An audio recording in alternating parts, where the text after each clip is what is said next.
Morning, boys and girls. I know it's been a hot minute since we did a video. And I will say the past 2 weeks around here has been crazy. But we'll get into that a later day. But the big news is the Corvette that we have been working on. I know y'all have seen videos forever on this Corvette. The Corvette got accepted into the Builder Showcase in Louisville 1 week from now. That's the important part. 1 week from now.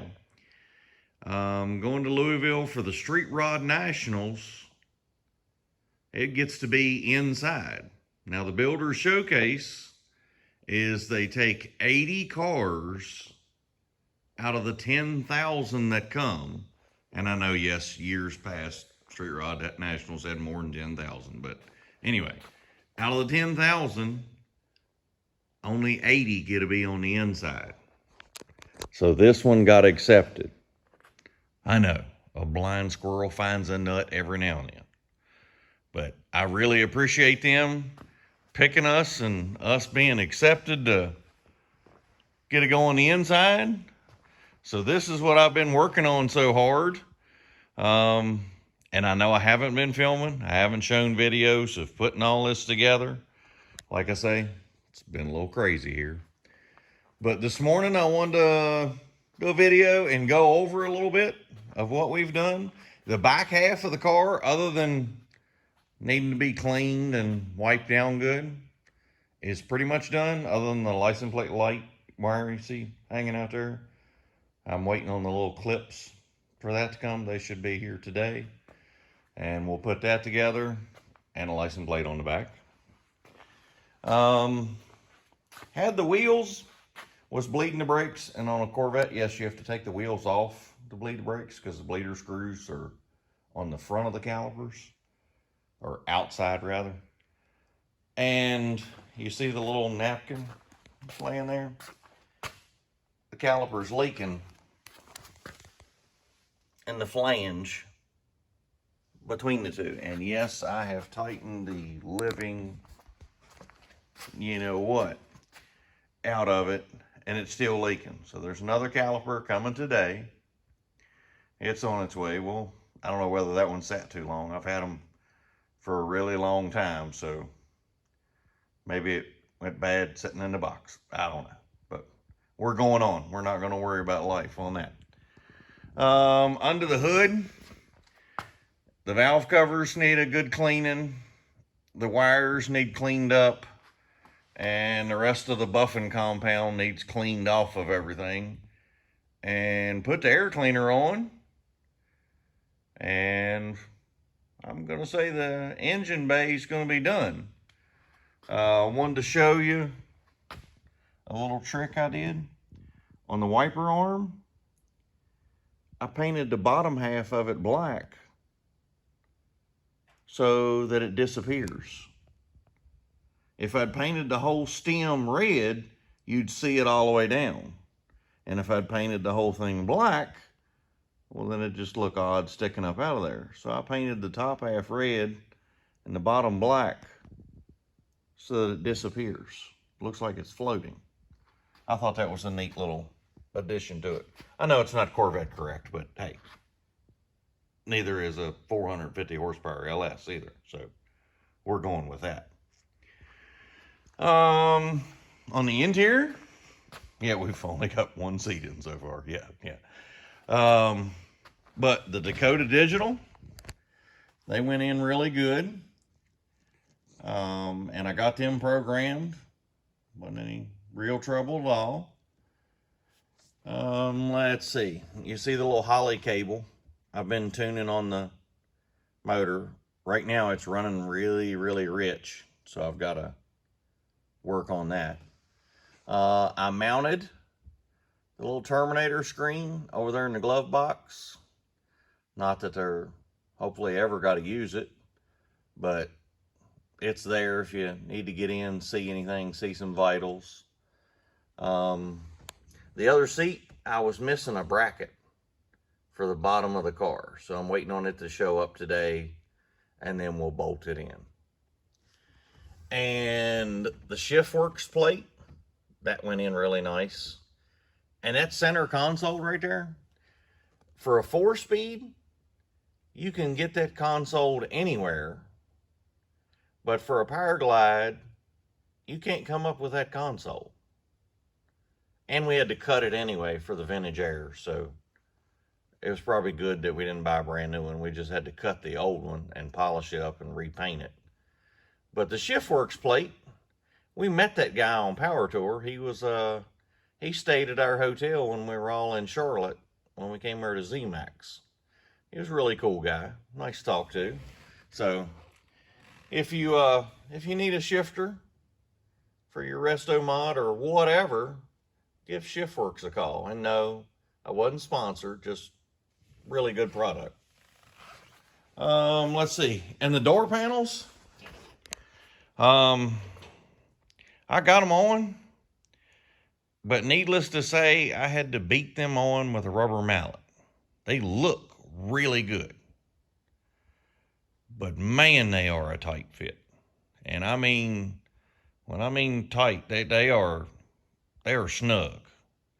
We basically had to force them on there, but they look good when they're on. So, you know, that's that. We got all of our stainless, that Tri-City plating, polished up for us, all the windshield surround. And we did manage to use the original windshield. It had some scratches in it, and we got OG on buffing that, and he was able to polish some scratches out of the windshield. I know it's dirty again, but we did get that done. Like I say, leaky caliper. Yeah, we're going to fix that today. And we have the headlight motors from Detroit Speed. I still got to put those in. I was under here working, trying to clean up buffing compound. But once I put the motors in, you won't be able to turn those. You have to turn the car on and actually actuate them to turn them. So I still got to finish putting that one together. You can see what they look like along the way. And I got to put the park lights in the bottom. We got to put the grill in. I left the grill out so I can get access easier than going in over top of the hood to put the headlight motors in. And I did get the emblem on. Putting that emblem on with the hood on there, it's not the easiest thing to do in the world. So if you got the hood off, that's a good time to put the emblem on. Let's see, down this side, we got more buffing compound to clean up. But like I say, the engine, the valve covers need polished, a little bit of wiring cleanup, more cleaning the compound that slung everywhere. I don't know if y'all have ever buffed a car, but it goes everywhere. So, but yeah, there's the glove box. And I figure you can take it out when you're not using it and turn it around so nothing touches it.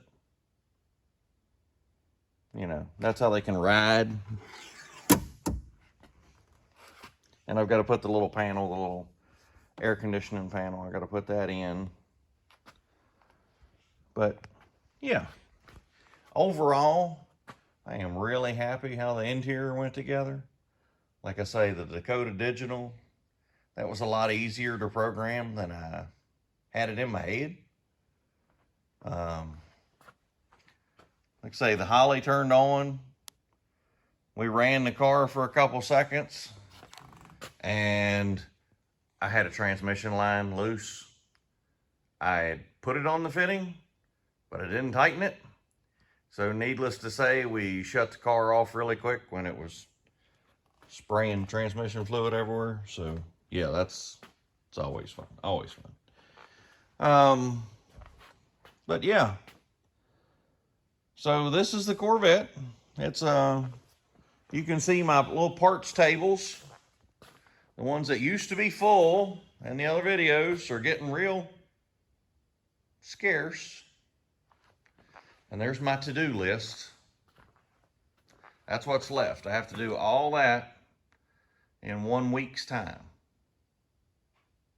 So we got the deck lid. That's the last body part. Being buffed and polished. So, and got one last table left over here. Got the grill, a little bit of wire and stuff. Oh, here's what I forgot to tell you. This is important. I bought the Borgeson power steering conversion kit, okay? This was a manual steering car. And then Borgeson sells a whole kit that will convert this power steering for you. And you see all of it, all looks real good, nice, everything. This only works, and it does tell you in their instructions, this only works if it's exactly in line. Stands to reason, okay? Yeah, that makes perfect sense. Well, the box is longer than the original, so you got to cut the steering column so it's moving up. Well, that changes the angle just a little bit. I mean, ever so slightly, it changes it. So then this starts to bind every half a turn. These dig in and go in under it. You can see that one's already, where we were forcing it, it's already moved to one side. But if you see that right there, now if you measured that and looked at that, you would say that that is a 3/4 double D shaft. And I'll show you, set that one down. I bought Morgeson. I went online, bought a shaft.